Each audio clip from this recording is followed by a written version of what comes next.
We have the pleasure of welcoming Jackye Clayton today to our interview series. I'm Aishwarya Jain from the peopleHum team. Before we begin, just a quick intro of peopleHum. peopleHum is an end-to-end, one-view integrated human capital management automation platform, the winner of the 2019 Global Cody Award for HCM that is specifically built for crafted employee experiences and the future of work with AI and automation technologies. We run the peopleHum blog and video channel, which receives upwards of 200,000 visitors a year and publish around 2 interviews with well-known names globally every month. And now for our guest, Jackye Clayton is the Director of Customer Service at Hiring Solved Inc. She is a diversity advocate and one of the most prominent names in the field of recruiting. Known for her amazing personality, or sassy as we call it, she's also a highly sought after inspirational speaker. She's been listed as one of the most influential recruiters and HR leaders by a multitude of global organizations. We are happy to have someone of her stature join us here for our interview series. Welcome, Jackye. We're thrilled to have you. Wow, thanks. That's a great introduction. I have to use that again. I'm very happy to be here. Thanks for having me. Of course, thank you so much for your time. So, Jackye, tell me a little about your journey, your inspiration to get to this, wonderful place that you're now.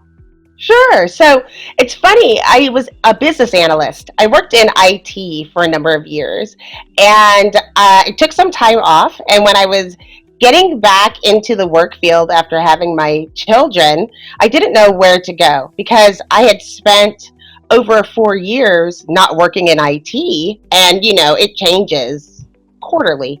So there was an opportunity to be a recruiter and never done it before, and they gave me the opportunity. It's one of the large firms, global recruiting firms, where I think a lot of people get their start. And I really bit the bug. It fit with my personality, and I started in agency recruiting, and then later went on to corporate recruiting. After that, really started analyzing the tools and got an opportunity to work for a couple of different publications explaining the tools that they can use to help recruiting. And then that led me to Hiring Solved. I actually met them at their first conference like 10 years ago now, and have been working there almost 3 years. So it's been a long journey. Mhm.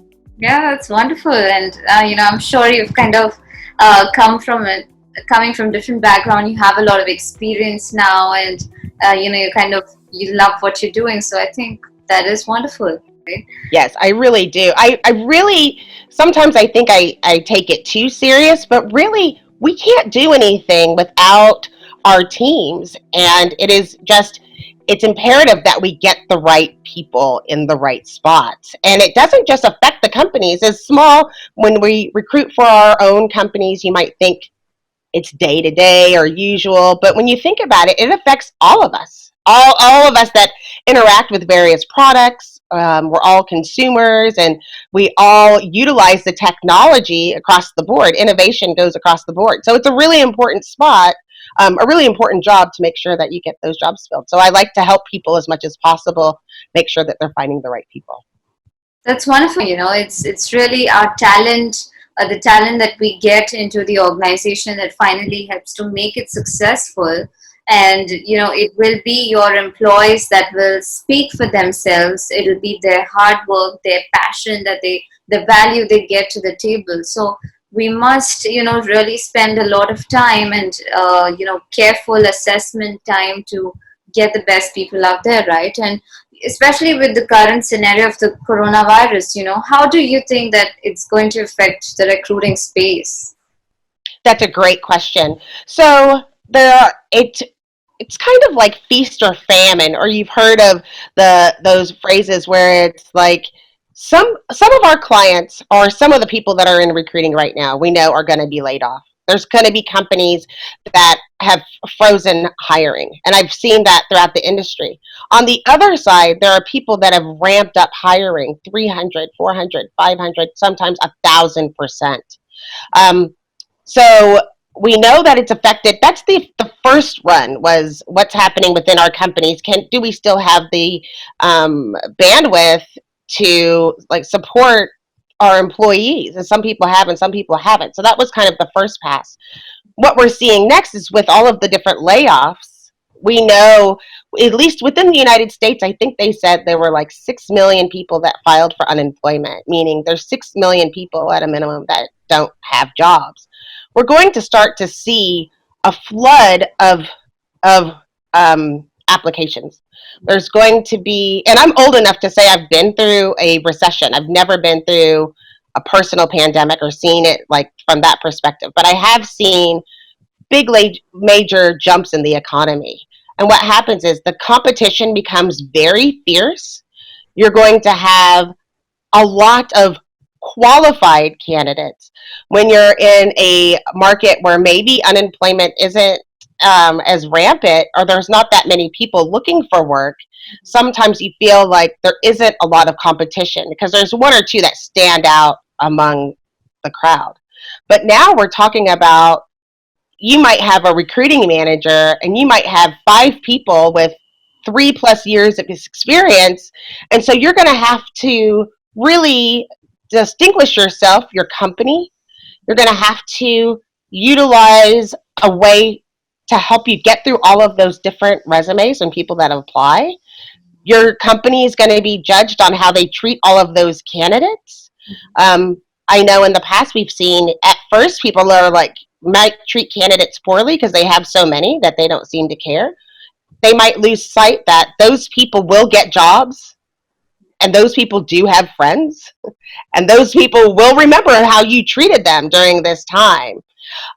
So that's important. But we also know that those recruiters are going to have to really work on a slim team.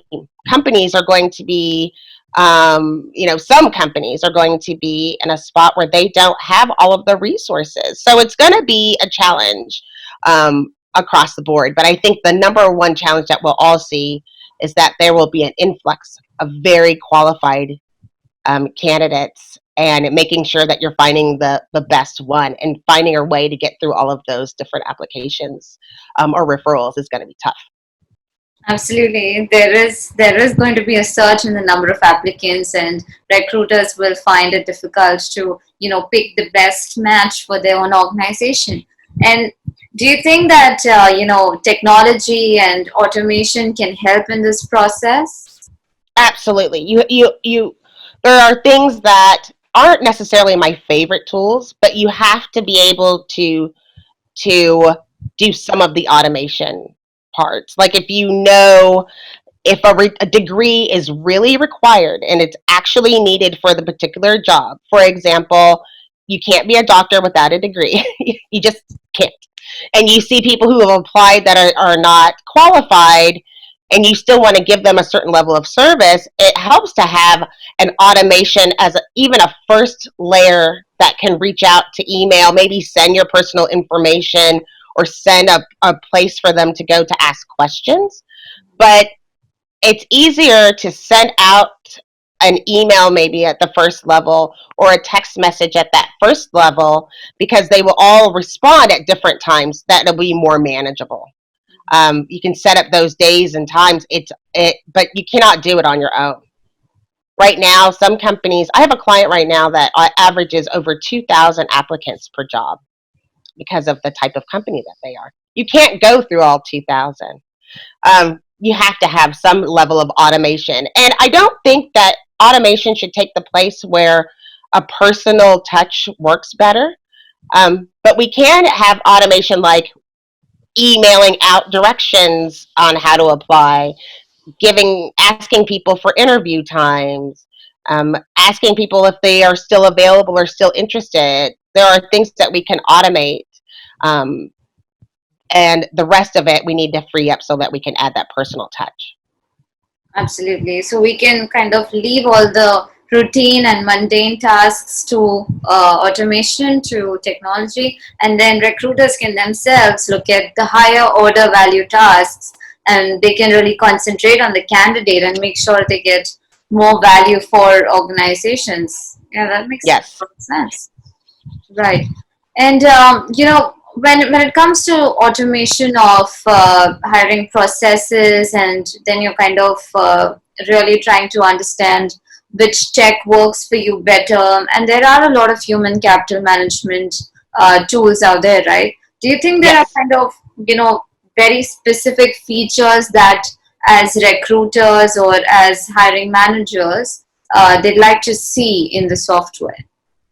Yes, I think it's really important. One of the things that I think is important is to one have a program that will help you know what kind of people you're attracting. Um, and I say that because there are several tools that will help you go through your job description that can let you see that you might be ignoring some candidates because of these requirements. If you open up these requirements and make them nice to haves, and if they're not must haves, that you can get to the people that you're needing. But it can also say this job description will not attract female candidates the way that it's written, or this person doesn't exist, which we see a lot too. Oh, I want the world. Um, we need to have, I think, tools that can help you do that is helpful. Ones that can give you additional insight into the market that we're recruiting for and the types of candidates that you're attracting by your advertisements, and job postings are going to be important. I also think it's going to be important to be able to um, have be able to have what we call sometimes a knockout question, where we know we're not going to hire people that don't have these particular skills, so that again you can speed up the things that are those mundane tasks. What you don't want are automation where a person is going to make the difference between somebody accepting or not accepting a position. But I think you're going to see a lot of those, and scheduling I think is very important. And I think that having a way to communicate um, various methods at various times is going to be helpful.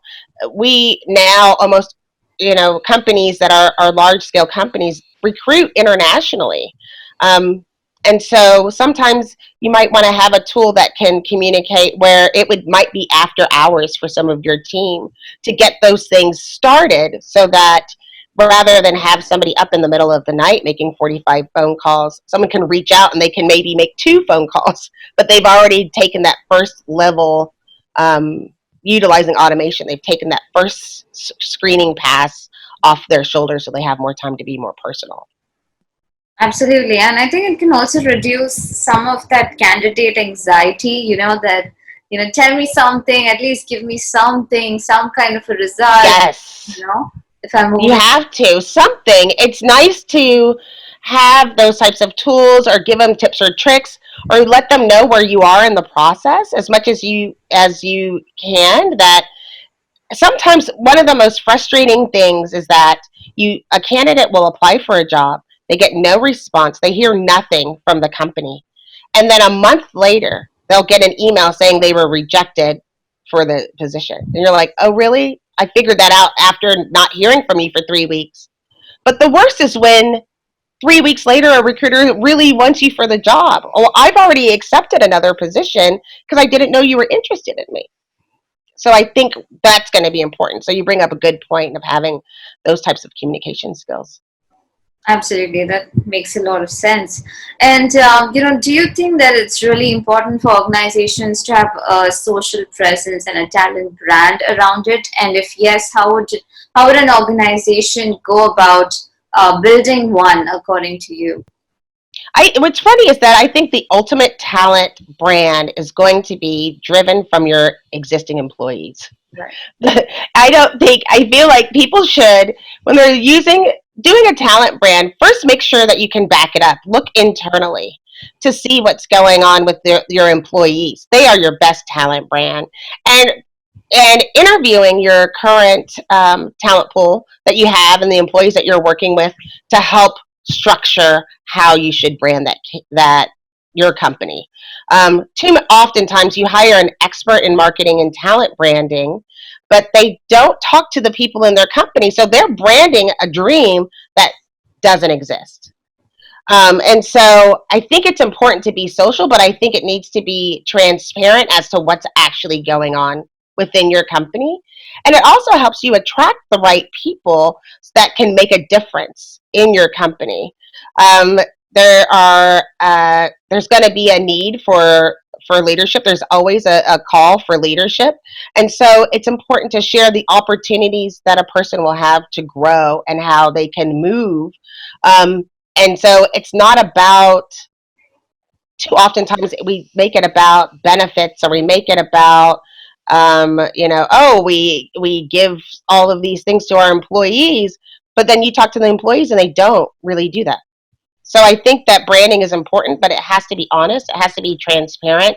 And I think even if the employees say things like, oh, this is a really hard environment, this is a tough environment, that doesn't mean that people aren't going to be excited about working in a challenging environment. So you will have a better longevity by promoting your company in an honest way. So I think that's key to having a talent brand. But I think more important, you need to be a company that people want to work for, not a brand that people would like to, a dream that people would like to chase. Absolutely, that makes a lot of sense, and I think that's why even candidates, they go up on Glassdoor and look at the pros and cons, and if they see a lot of pros, they might just question and just ask, that's too good to be true. Is that for real? Right? So it has to be Right. genuine. Because it also makes it so that you're not getting the best work, because they'll say, oh, am I the only one who feels this way? Maybe I'm at the wrong place. And it's like, no, that's the way the company is. We just didn't say that. It's like, oh, well, if I would have known, I would have maybe brought different skills or gone someplace else. But you have to remember, it's being fair to the candidates. It's not fair to misrepresent in the slightest way. Because again, these people are going to go out into the world and they become your ambassadors, whether you choose them or not. Your existing employees will be your ambassadors the first level. So I think it's important. But again, I think it's important to start with, what is your company actually like, and getting a full understanding on what it's like to work for your company. Yeah, and hiring managers and recruiters, they are the front face of your company, right? And they are the ones interacting with external people. So it's important for them to be convinced first that the organization is, has a good culture, for them to convince others and then kind of propagate it out into the world, right? Have a network effect. Yes, and we have so much data now. We have the technology. So you should really look at the numbers. The numbers aren't going to lie. What is your turnover like? How many times does this particular department have a lot of different jobs? Find out what's behind that. How many people are getting promoted within? Is this something that our culture is seems to really be working with? Like, find out as much as you can, from the numbers, and as well as having the interviews, because sometimes those things don't line up. But take the time to do that, and then you will have a more positive brand. Absolutely. And I think as we move towards the future, there's also a lot of talk about, millennials and the gig economy, uh, Sure. and how there's kind of a generational gap. Do you also see that in recruiting? Do you see that, you're recruiting more millennials, but there is some kind of resistance towards it? I think that overall, I haven't really seen a resistance. I do think that all of generations communicate differently, and so it's important that you allow people, you meet your employees where they are, and communicate, as best as where they are. You need to ask them how they want to communicate. I think we're going to see more in the gig economy coming up, especially because of the current climate and what we've seen with, our pandemic that's going on right now. A lot of people are going to be looking at those various jobs. So I think we're going to need to be more flexible, and understanding that people might do that. But what's great is that there are a lot of different opportunities for people to try different kinds of companies to work for and get those experience. And I think eventually, like all of us get to a point where it's like, you know what, I think I found what I really like and I'm ready to settle down. So I think doing that is temporary. We've all gone through it. I mean, we used to call it something different. People used to be, contractors, or people used to be, consultants, but we're calling it the gig economy. But I think everyone gets to a point where either that's something that they want to do, or they want to do something more permanent. And so we have to be open to that. But I think all of the issues, when you're talking about intergenerational or various cultures, or whether between men and women, it all boils down to communication. So we all have to be patient and communicate in various methods, and you'll find the one that works best for you. And it'll be, once you have that open, you should have a better relationship and see different things with the candidates that you're speaking with. Absolutely, and that is what we call inclusion, having a very inclusive corporation or an organization. And that's going to be key towards moving towards the future. That's a step towards the future, right? Yes, absolutely. And we need to be really working together during this time. I know it's going to be really stressful. Like I said, right now it's going to be a change in the market, a drastic change in the market. So in order to, because there's going to be so many moving parts, you really have to learn how to communicate. And I think that's going to be the difference between the companies that have a workforce that sticks, or one that where the workforce wants to jump around. It's going to be how you, those relationships, and how you communicate with others. Absolutely. Communication is going to be key. And so I completely agree with that. And to kind of finally wrap this up, right, I want to ask you if you have any other important sound bites that you'd like to leave for our viewers. Well, sure. I want to just say, just stick with it and really join other groups and read as much as you can. Our skills that we're going to need moving forward are really going to revolve around those soft skills. And that's for our recruiters. We're going to have a different blend of technology and the soft skills and communication and reaching out.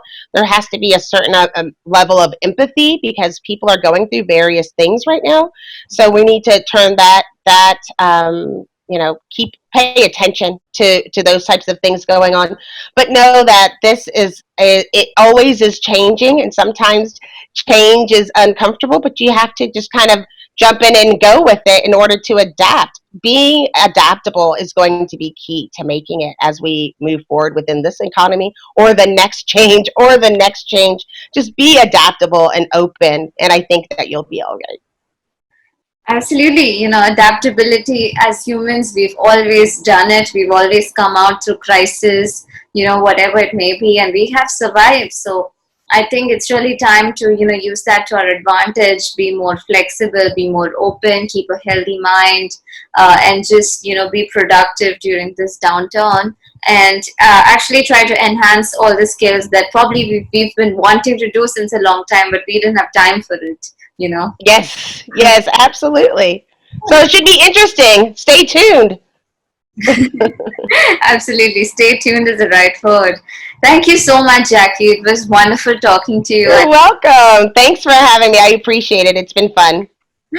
Yes, thank you so much for your time. And I had a great learning experience. So thanks a lot. All right. Thank you. Bye bye.